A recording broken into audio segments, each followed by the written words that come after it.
Olá a todos. Esse é o vídeo referente ao conteúdo de 30 de abril de 2020.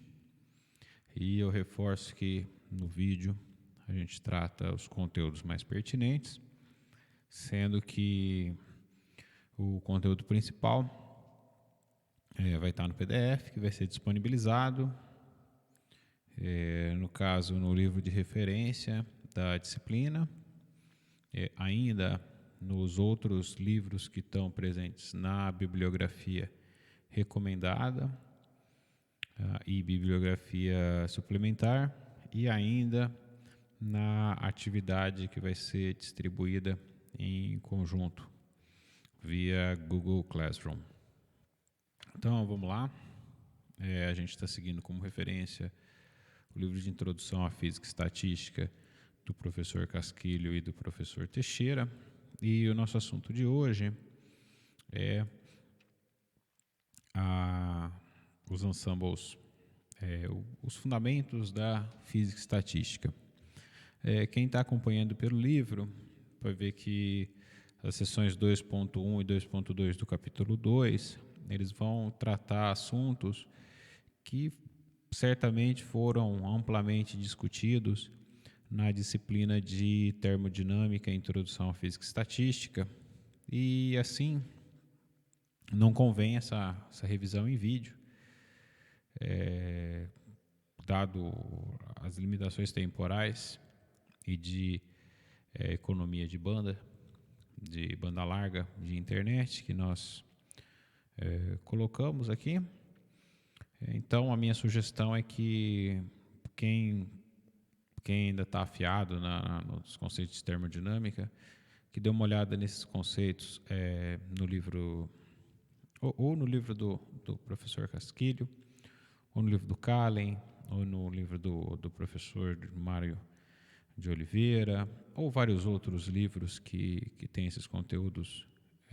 Praticamente todos os livros de termodinâmica tratam muito bem a questão das leis da termodinâmica, relações de Maxwell, potenciais termodinâmicos e funções de resposta, no qual a gente está falando das relações entre calor específico a volume constante e a pressão constante.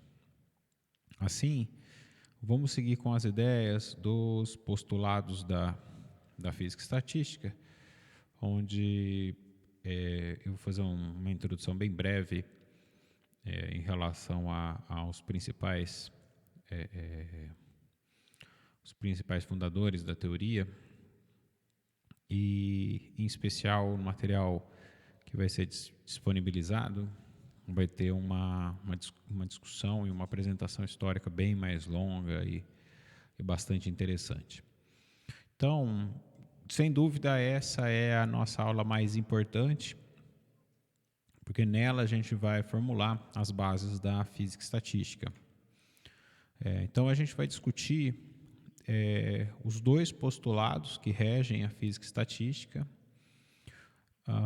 O primeiro postulado, a gente vai definir ele como a hipótese ergódica, e o segundo postulado, o que a gente conhece como postulado das iguais probabilidades a priori. A gente vai em detalhes deles. E aqui a ideia, o modelo, vamos pensar assim, mais importante que a gente vai discutir é esse conceito que a gente deu o nome de coletividade, também conhecido como conjunto estatístico, e que vocês vão me ver se referir a ele como ensemble, ou no inglês statistical ensemble. Então, a fundamentação da física estatística ela vai ser fruto dos trabalhos de Maxwell, o grande, vamos dizer assim, a pessoa que impulsionou essas ideias da física estatística, trabalhou junto com Maxwell, que é o Boltzmann, que foi quem fez grandes contribuições para essa teoria, o pai da teoria, e o Euler Gibbs, que também participou muito ativamente na leitura complementar.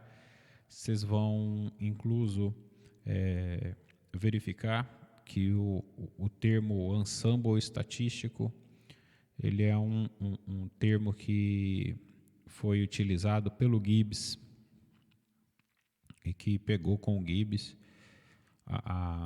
porque o Boltzmann tinha uma outra proposta de nome para essa ideia de coletividade, e aí eu vou deixar como surpresa para o pessoal que estiver lendo o material que vai ser enviado.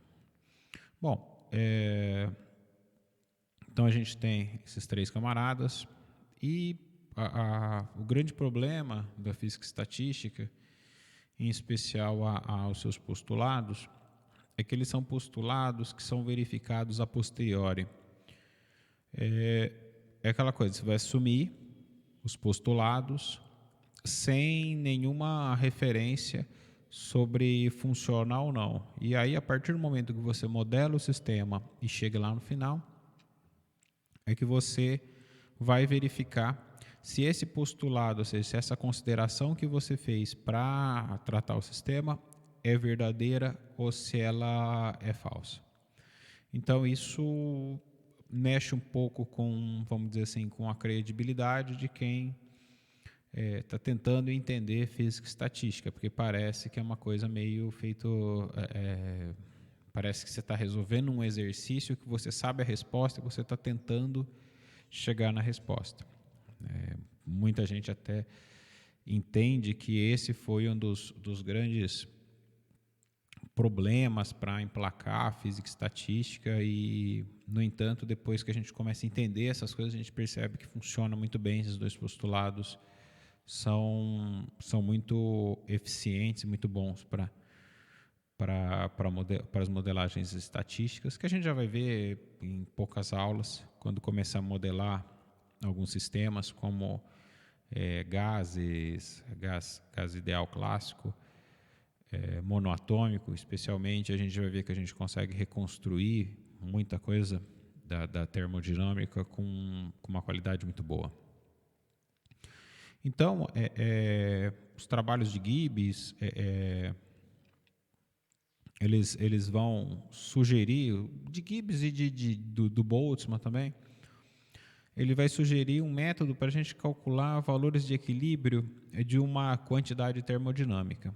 A ideia é que a gente vai impor alguns vínculos no sistema.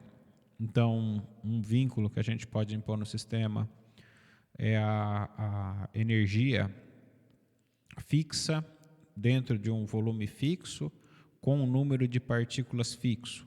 Então, isso deve determinar o que é nossa coletividade, o conjunto, o ensemble que a gente tem. E aí o que a gente vai acabar vendo é as conformações, ou seja, quais são as construções, né? Se a gente estivesse batendo fotos, quais são as fotos que a gente consegue ter desse sistema.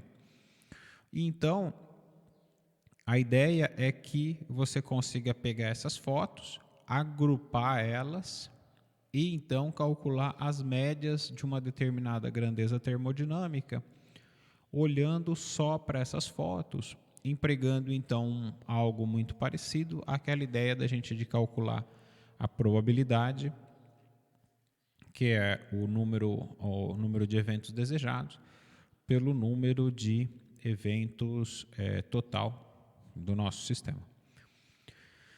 Isso já foi apresentado lá na seção de probabilidades e de passeio aleatório. Então, o que a gente precisa fazer é introduzir propriamente o conceito de coletividade, no qual a ideia é o seguinte: vamos considerar um conjunto muito grande de cópias mentais de um determinado sistema. A gente vai chamar esse número de cópias dessa letra hebraica chamada Aleph. Essa é para a gente diferenciar, e a anotação que é utilizada no livro do Hill, e como a gente vai fazer a dedução do ensemble canônico pelo livro do Hill, é importante a gente já usar essa terminologia desde já.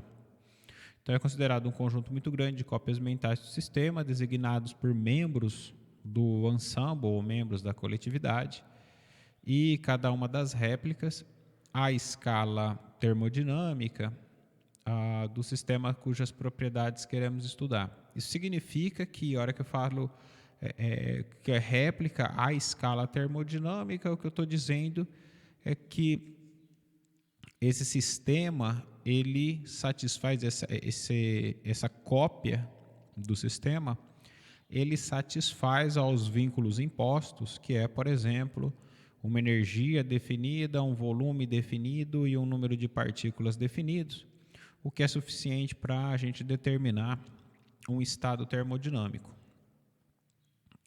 Então, assim, todos os membros dessa coletividade eles vão ter o mesmo valor de U, V e N.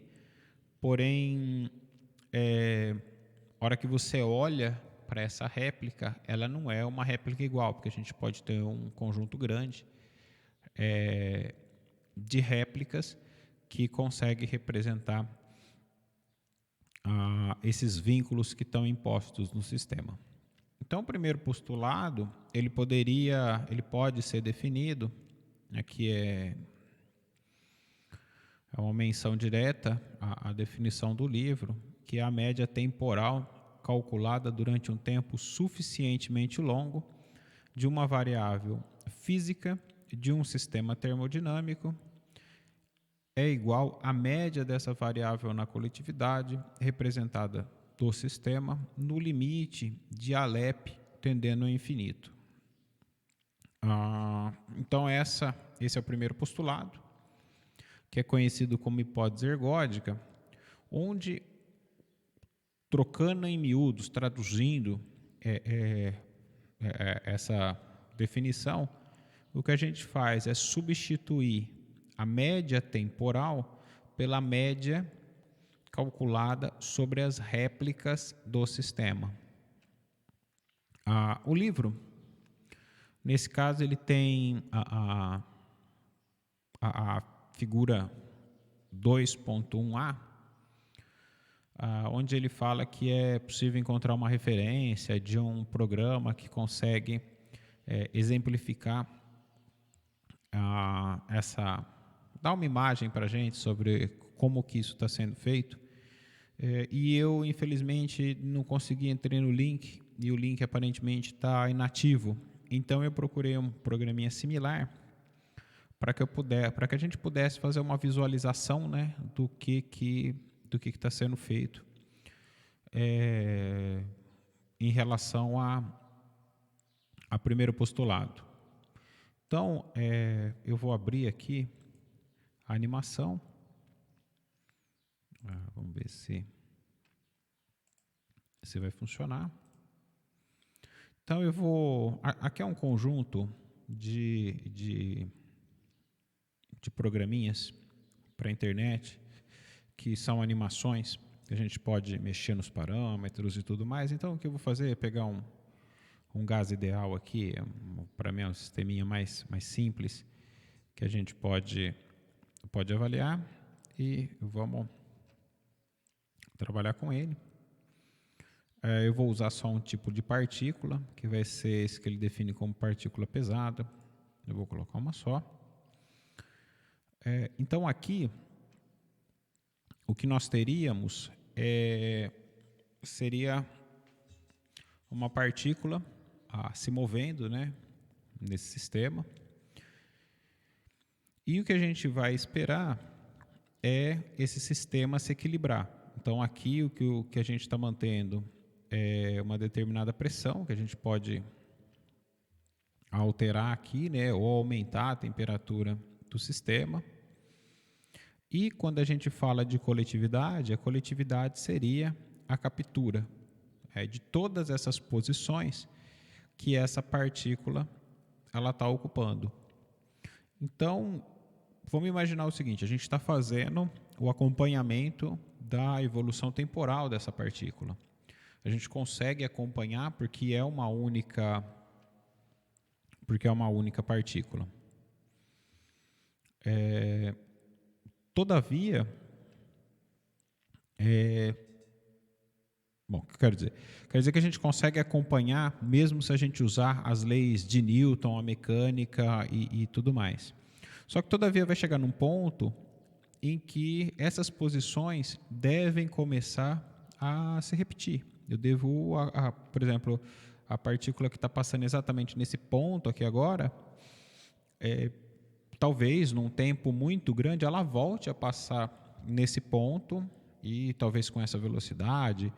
Ou seja, a ideia é que se eu pegar e assumir um tempo muito longo, um tempo tipo infinito, isso faz com que eu não precise mais olhar para o tempo. Eu posso simplesmente descartar o tempo e calcular as médias das conformações que eu tenho, que é o que eu chamo de ensemble. Então é como se a gente estivesse pegando essa foto e batendo várias fotos, se a gente pegasse essa imagem e batesse várias fotos, e isso seria o nosso registro. Cada foto que a gente bate desse sistema, ele é uma réplica. Aqui eu vou fazer o seguinte, eu vou aumentar um pouco a quantidade de partículas, vou colocar 150 partículas nesse sistema. E aí o que a gente faria era esperar, né, para o meu sistema ficar nas condições constantes. Então está vendo que eu tô com um volume fixo, né? Eu não estou trocando o volume, estou mantendo a temperatura fixa e estou mantendo o número de partículas fixa também. Então eu espero um tempo e começo a registrar, bater fotos, como se fosse uma foto estroboscópica, a todo instante desse sistema. Quando eu bato um conjunto infinito de fotos, um conjunto muito grande, eu começo a perceber que as fotos começam a se repetir. Então, se eu estiver usando um tempo muito, muito longo para fazer essas fotos, eu entendo que eu posso calcular a média dessas fotos e então tirar as propriedades termodinâmicas desse sistema. Perceba que também eu mostrei a situação com uma única partícula, porque uma única partícula seria a situação onde a gente conseguiria fazer uma descrição mecânica desse sistema. Já quando a gente está trabalhando com 150 partículas, que é o caso que a gente tem aqui, aí a gente já não consegue mais, por causa desse regime de colisões e tudo mais, e por isso que eu escolhi esse modelinho aqui, essa animação que tem colisões, para que ficasse nítido que a gente não está conseguindo, a gente não conseguiria escrever uma equação, tipo uma equação mecânica, né, como Newton, uma descrição da evolução temporal de todas essas partículas, resolvendo o nosso problema puramente da forma como a gente vê na mecânica. A outra coisa que a gente pode ver também é a questão da variação da velocidade dessas partículas em função das colisões, né? Isso também é algo que a gente poderia ir avaliando. A gente vai entrar nesse ponto um pouquinho mais lá na frente. Bom, vamos seguir, né? No que a gente estava antes. Então, a ideia seria que a gente estava batendo várias fotos desse sistema e conseguindo calcular propriedades termodinâmicas. Então, aqui, uma das coisas que a gente vai salientar, né, é que, claro, lá no sistema que eu estava trabalhando, lá eu mantive, em vez de eu manter a temperatura fixa, eu mantive em vez de eu manter a energia fixa, eu mantive a temperatura fixa. Quando a gente tem um sistema, quando a gente faz uma réplica desse sistema, onde a gente mantém temperatura, volume e número de partículas fixo, a gente estaria considerando então o que a gente chama de um ensemble canônico, ou seja, é o grupo de conformações, ou seja, de réplicas imaginárias que a gente tem do sistema em um tempo muito longo. Se o tempo é muito longo, o número de réplicas é muito grande, então é um conjunto muito grande de réplicas do sistema, de fotos desse sistema, em que eu mantenho, para todos eles seguem a grandeza termodinâmica, temperatura, volume e número de partículas fixo. Esses são os vínculos que a gente impõe para o nosso sistema. Se a gente estiver usando energia, volume, número de partículas fixo, a gente está falando do ensemble microcanônico, e nós teremos alguns outros ensembles para ver, como o grande canônico, que é quando a gente tem temperatura, volume e troca, em vez de ter o número de partículas fixo, a gente coloca o potencial químico fixo, então as partículas podem entrar e sair do sistema. E a gente vai acabar estudando todos esses ensembles, especialmente microcanônico, canônico e gran canônico. E provavelmente eu vou dar uma pincelada rápida no isotérmico e isobárico. Então, para ter uma descrição mecânica completa, é bastante complicado, porque você precisaria ter, em relação à mecânica, uma descrição de todos os microestados. Todavia, a hora que você começa a trabalhar com mecânica estatística, você precisa apenas saber quantos microestados correspondem àquele macroestado. Ou seja, quantos microestados, quantas dessas configurações macroscópicas, mecanicamente microscópica, identificando cada uma das partículas, vai corresponder àquela condição termodinâmica. Então, dessa maneira, o que a gente faz é definir uma variável que a gente chama de peso estatístico, que é o ômega, que vai ser um ômega que a gente vai dar em relação a uma energia fixa, o volume fixo, o número de partículas fixo. Veja que se eu mudar qualquer um desses parâmetros, eu altero esse peso estatístico, por isso que a gente define dessa maneira. E que a gente pode ainda colocar algum outro parâmetro aqui que a gente tenha interesse. Depois a gente vai ver aqui, pode ser algum elemento de magnetização, alguma coisa desse tipo.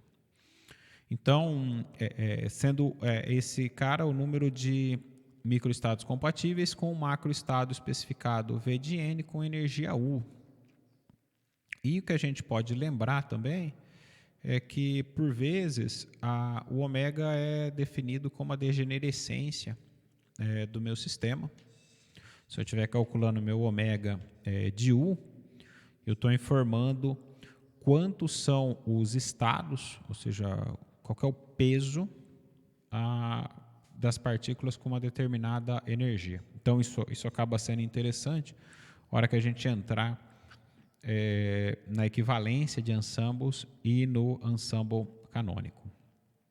Bom, uma outra coisa que emerge nessa situação é o seguinte: bom, eu tenho aquele monte de estados, eu bati um monte de fotos do sistema e consegui alcançar um monte de réplicas, mas se eu pensar o seguinte, qual que é a probabilidade de eu ter, espera-se que seja muito mais difícil eu ter todas as partículas encostadas em uma parede do meu sistema do que elas igualmente espalhadas. Então, me parece que as probabilidades de cada uma dessas condições, elas devem ser diferentes. Ou seja, as partículas estarem espalhadas deve ter uma probabilidade mais alta do que aquele frame, estou falando da foto só, de todas as partículas num cantinho. E o Boltzmann entendeu que isso não podia ser pensado dessa maneira. E aqui o que a gente teria que lançar mão para entender seria da nossa ignorância. Lembra quando eu falei para vocês sobre aquele problema, será que existe vida em Júpiter e a probabilidade seria meio, porque a gente tem dois eventos possíveis, existir e não existir, e por isso ter vida seria um evento de dois possíveis? Aqui, o que a gente vai fazer é lançar mão da nossa própria ignorância por mais uma vez. Ou seja, a gente vai pegar e vai dizer que como eu não sei qual que é a probabilidade desses caras, que todo mundo tem probabilidade igual. E por isso que isso é chamado de postulado das iguais probabilidades a priori. Então, ele define-se que num ensemble, né, nesse conjunto de réplicas tendendo ao infinito, esse ensemble representativo de um sistema em equilíbrio, os sistemas do conjunto estão distribuídos uniformemente sobre todos os microestados acessíveis. Então, todos os microestados devem ter o mesmo peso. Espera-se que, independente das condições iniciais, o sistema isolado e abandonado a si próprio acabará por atingir uma situação final de equilíbrio, na qual ele tem igual probabilidade de se encontrar em qualquer um dos microestados acessíveis. Citação do livro do Reif, na seção 2.3. Então, a ideia é que eu posso fazer o cálculo da probabilidade de cada uma daquelas fotos que eu tirei do meu sistema como sendo 1 sobre a degenerescência, o peso estatístico do meu sistema, que é o total de fotos que eu tenho. Mas você vai falar assim, não, mas aí parece que a probabilidade de estar todas as partículas num cantinho ou delas estarem todas espalhadas, parece que é a mesma. Sim, é a mesma, só que em termos de combinações, eu tenho um número muito menor de combinações de colocar as partículas todas confinadas num estado lá no cantinho, lá perto da parede, do que delas estarem espalhadas. Então, no fundo, o que acontece é que, estatisticamente, eu tenho um número muito maior de estados que fazem com que o meu sistema fique espalhado, as partículas fiquem espalhadas no volume que eu tenho dado. E assim, isso vai acabar emergindo com esses pesos diferentes para essas construções e então conseguindo caracterizar o nosso sistema termodinâmico. Então, esses são os dois postulados que a gente vai usar a priori para fazer uma modelagem das equações da física estatística. E nas próximas aulas, o que a gente vai acabar vendo é a ideia de ensemble microcanônico, de sistema isolado, o canônico, o gran canônico, também chamado de macrocanônico, e outros sistemas, como é o caso do isotérmico isobárico, temperatura fixa e pressão fixa no meu ensemble. Aqui, eu já comentei com vocês, mas vou reforçar aqui de novo. Eu vou optar por um método, o livro trata um método que é o método do sistema isolado, para fazer a construção desses modelos de ensemble. É um método que a gente vai fazer uma expansão e vai considerar alguns termos da expansão. Todavia, muita gente sempre tem aquela dúvida, né, em que termo eu paro da minha expansão, quando é razoável e tudo mais. Então, eu preferi que a gente use um método um pouco mais sofisticado, que é o método que está no livro do Hill, que é conhecido como o método do termo máximo, e assim a gente vai começar a fazer esse estudo. Eu acredito que é pelo ensemble canônico, mas isso já é coisa para a próxima aula, onde a gente vai rever e aplicar esses dois postulados. Por fim, para a gente poder trabalhar com o conteúdo matemático que a gente vai usar na próxima aula, as ferramentas, uma ferramenta em especial me deixa muito tranquilo, que é a ferramenta função delta de Dirac, essa porque todos vocês fizeram o curso de Física Matemática 1 comigo, então eu sei o que foi desenvolvido, como foi desenvolvido e como vocês foram avaliados nessa disciplina. E uma outra ferramenta que a gente vai precisar é uma ferramenta que vocês devem ter visto em cálculo 2, acredito eu, chamado de multiplicadores de Lagrange, que é um método quando você quer minimizar ou maximizar uma grandeza e que você não tem um número e que você tem que impor uma restrição nesse sistema, e essa restrição faz com que você não tenha o número de equações razoáveis para encontrar o número de variáveis que você precisa. Então, a ideia é que esse método ele faz a introdução de multiplicadores que estabelecem uma relação entre as variáveis desconhecidas, fazendo que você consiga escrever uma variável em função da outra e então encontrar os valores dessas grandezas de interesse. Aqui eu tenho um exemplo. Então, a ideia é o seguinte: vamos supor que você quer minimizar a função x² mais y². Essa função descreve um círculo, dependendo do valor de x e dependendo do valor de y. Claro, que vai descrever uma elipse, né? Mas vamos para o caso mais simples. Então, vai descrever vamos supor que a gente vai escolher valores para conseguir descrever um círculo restringindo a função x mais 2y igual a 1. Então, a pergunta é: onde na linha x mais 2y igual a 1, a função x² mais y² ela é minimizada? Ou seja, qual que é esse ponto de mínimo da função x² mais y² que passa por essa linha x mais 2y igual a 1. Então, para facilitar a visualização, eu fiz uma imagenzinha no GNU-Plot. Eu falei para vocês que é interessante vocês saberem trabalhar com programa gráfico. Eu julgo muito importante isso, para vocês, quando quiserem logo visualizar um problema desse, vocês conseguirem logo de cara fazer o gráfico. Então, aqui o que eu fiz foram círculos, né? Que é a função x² mais y², né? Com vários raios. E aí o que a gente quer saber é nessa linha aqui, essa reta, ela é a função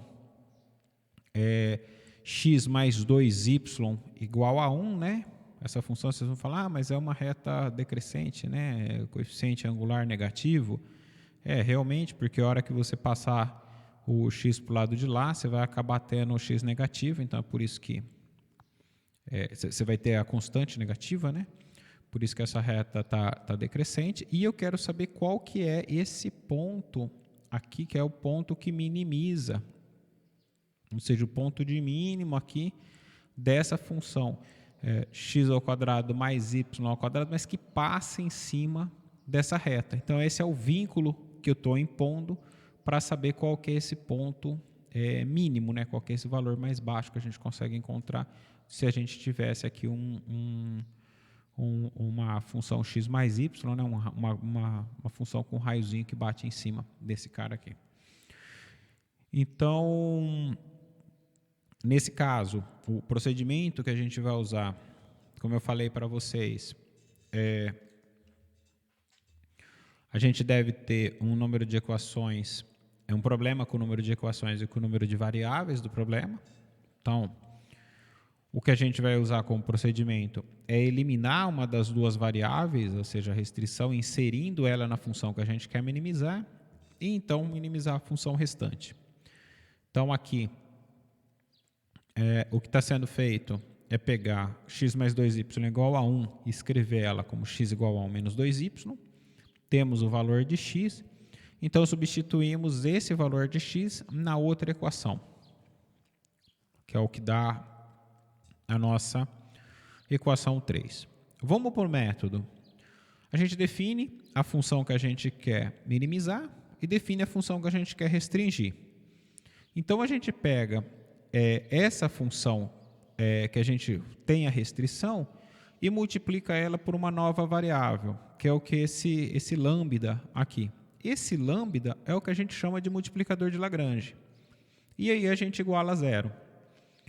Assim a gente vai ter f de x mais y mais lambda de g xy igual a zero. E aí, como a gente está querendo minimizar, o que a gente faz é derivar essas funções, né? Derivar e igualar a zero. E, claro, aqui vai ser uma derivada de zero, porque eu já fiz lá no começo, mas seria derivar e igualar a zero, que é o que a gente já conhece lá de cálculo 2. Como tem duas variáveis, né, a gente tem que derivar em relação a x igual a zero, derivar em relação a y e igualar a zero. Dessa forma, a gente obtém duas equações para duas variáveis desconhecidas, de forma que x e y vai depender de lambda. Bom, vamos resolver propriamente essa brincadeira.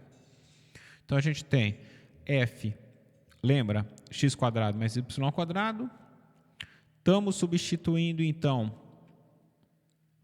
no lugar de x, a gente está aqui, o g de x, desculpem, o g de x vai ser aquela minha expressão, né? Então, eu tinha x mais 2y igual a 1. O que eu fiz foi passar para o lado de cá e escrever uma expressão só para o g de x. E aí o que a gente tem, então, é a soma de f mais lambda g de x. É o que está na equação 10. Aí o que a gente faz é a diferenciação em x, 2x mais y igual a zero. Faz a diferenciação em y, 2y mais 2 lambda igual a zero. O que vai produzir o meu x igual a menos lambda sobre 2 e o meu y igual a menos lambda. Perceba que eu tenho agora o valor de x e o valor de y em função de lambda. Então, se eu encontrar lambda, eu consigo encontrar o valor de x e o valor de y. Então, se a gente substituir x e y na função de lambda, aí eu vou pegar a equação aqui, né? 2x mais 2y menos 1 igual a zero. No lugar de x, eu substituo o seu valor em lambda, menos lambda sobre 2 menos 1, consigo encontrar que o meu lambda é menos 2/5. Se isso ocorre, então eu posso voltar lá na expressão de x e encontrar qual que é o meu valor de x, voltar na expressão para y e encontrar o que é o meu valor para y. E dessa forma, o ponto desejado, ele é o ponto x igual a meio, y igual a 2/5. Então, esse é um método bastante importante. E por que a gente está falando dele? Porque a gente vai estar tratando vínculos no nosso sistema. Toda vez que a gente precisar fazer o ensemble, a gente vai ter como vínculo, por exemplo, no ensemble canônico, temperatura, volume, número de partículas. Então, esse vínculo, ou seja, a gente quer as configurações que atendem a esse vínculo. A gente não quer qualquer configuração do sistema. E por isso que, pela metodologia do Rio do termo máximo, a gente vai acabar usando os multiplicadores de Lagrange. Bom, eu vou sugerir para vocês a leitura desse artigo, chamado, é só uma sugestão, não tem nada, não é uma atividade, que é esse artigo chamado Ergodic Hypothesis in the Classical Statistical Mechanics, que é um artigo da Revista Brasileira de Ensino de Física. E a nossa atividade, já que eu mencionei na aula, caso alguém que não seja aluno da disciplina, mas que queira, já que eu mencionei, queira ler o artigo que se refere à atividade, é esse artigo aqui, chamado A Obra de Boltzmann em Física, também da Revista Brasileira de Ensino de Física, volume 28, número 3, página 281 de 2006, no qual vai contar bastante da obra do Boltzmann e das relações que levaram ele ao desenvolvimento das suas ideias e seus trabalhos. Bom, eu fico por aqui, agradeço a audiência de todos e até a próxima.